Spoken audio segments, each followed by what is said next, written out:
Good day, friends. We did it. We built our barn cabin affordable ADU in less than 90 days. I'm gonna give everybody a quick tour through the inside and around the outside of this project, and we're gonna talk about things that we do to save money, and you can too. The principles that we practice every time for interior design are light colors. We want sunlight to come into this room and make it feel larger than it is. We always want volume. Okay, things we're doing to save money. We're using the same products over and over again. We're using the same white oak. We use the same cabinets, the same layout. We don't have any decision fatigue because we're simply repeating the process that works. We don't over design our units. You can see it's very simple. Just because it's simple and affordable doesn't mean that it looks cheap or feels cheap. Go with middle of the road products. We never buy the cheapest faucet. We never buy the cheapest appliances. We want something that's gonna last. We don't have to buy the best, but we wanna buy something that lasts. I call it cry once, buy once. We actually save money over time by using hard surfaces of quality material. So this real hardwood, we can refinish it. It's gonna last 100 years. The stone countertops, somebody sets a hot pot down there, we're not gonna have to replace it. We use slate in the bathroom. These hard surfaces are gonna last. They're thousands and thousands of years old. Out front, we don't do decks. We just do basic concrete patios, so there's no maintenance. It's more affordable, and we're building property management into our accessory dwelling units. We always have a covered front porch. We want a spot for our tenants to be able to sit out and have their coffee in the morning. We also want protection from driving rain, being that we're here in Oregon in the Pacific Northwest. Storage is always valuable space, so as opposed to having wasted attic, we do a pull down attic ladder here where you can climb up, and there's about 150 square feet of storage spot. Over the years, the tenants have used this for outdoor gear or seasonal clothing.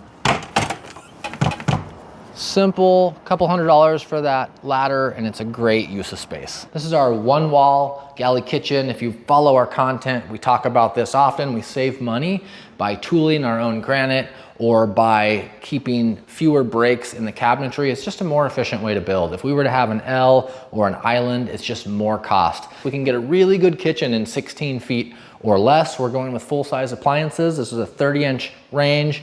We have a 24-inch dishwasher, and then we do a 10.1 cubic foot, 24-inch wide apartment style fridge. This gives our tenants plenty of storage, plenty of cabinet space, and it seems to work really well for these affordable units. Into our small bathroom, these are 5 by 8. We use a pocket door so we don't lose any square footage of swing. 24-inch vanity. We've got a 5-foot fiberglass tub shower combo. Tenants, for some reason, always want a tub. It surprises me how many people are so stoked over a tub. Basic toilet, we use heavy duty towel bars. If you saw some of our earlier videos, we block these. I could literally do pull-ups on this towel bar because we put 2x6 blocking in before. Granite countertops in here, simple medicine cabinet. We put all of our lights on timers and dimmers. For our HVAC system, we're using this 12,000 BTU 19 SEER mini split head. That's for heat and AC, as well as a fan and dehumidification. And then we also have a ERV, energy recovering ventilator, and that's gonna bring fresh air into the house and pull stale air out. We can also upgrade the filter to a MERV 13, and that's gonna give us protection for wildfire smoke particulates, something we have to deal with in the Pacific Northwest in most summer seasons. This is our double pocket door standard that we use, so this place feels like a studio. We've got good line of sight all the way through the bedroom, but if you have guests over, the tenant can close off the bedroom for privacy. We've got a nice big 12 by 14 bedroom. We have an egress window here, a door out to the pet yard, and then we do a full closet. This is 38 inches deep, so our tenant's gonna have plenty of room to store things, put a vacuum cleaner, full size washer and dryer in the closet as well. Smoke detector in every room. We use simple and affordable fixtures. You can go to thataduguy.com and use our shopping list to see all of the fixtures we use that work well and are affordable. We've already done the homework, so you can use those and download that list right now for free.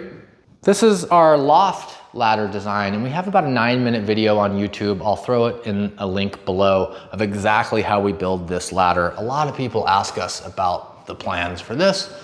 So it's attached to this 1/2-inch gas line and flange bolted to the wall. So no matter what happens, this ladder is never gonna kick out. We've got a 20-degree heel cut, so we've got a nice comfortable climbing angle. This is 5/4 by 4 clear vertical grain Douglas fir. So it's really strong, one of the most strong species of wood per weight there is. And then up here we have our standing room loft. It's padded, it's carpeted, we can walk around up here. It's legal permitted living space. And then we have our guardrail here. Really good use. It's almost free space. All we do is we put down floor decking over the ceiling joists of our bedroom and our bathroom, and we get about 200 square feet of usable space up here.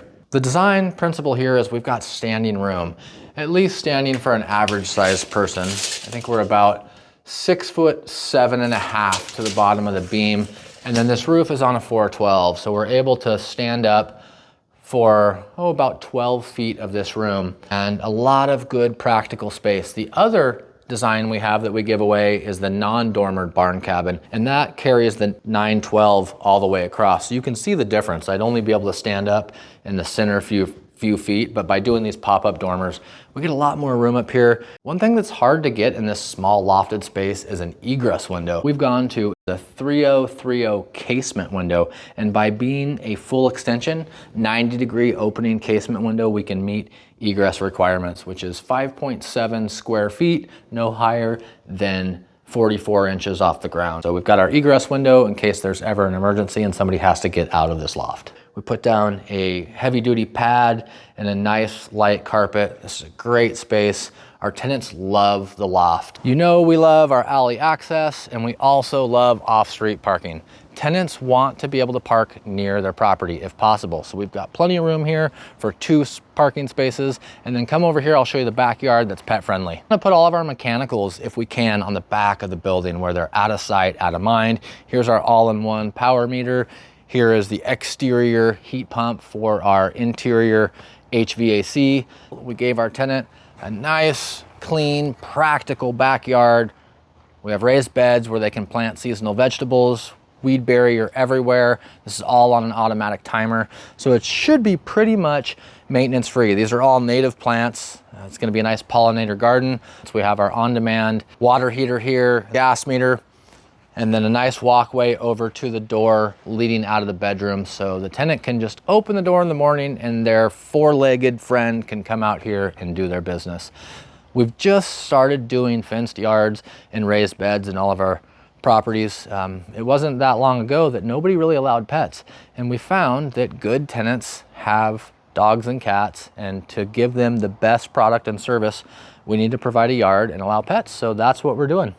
If you enjoyed this video, the best thank you you can give a YouTube creator is a like and a subscribe. Thanks for your time, folks.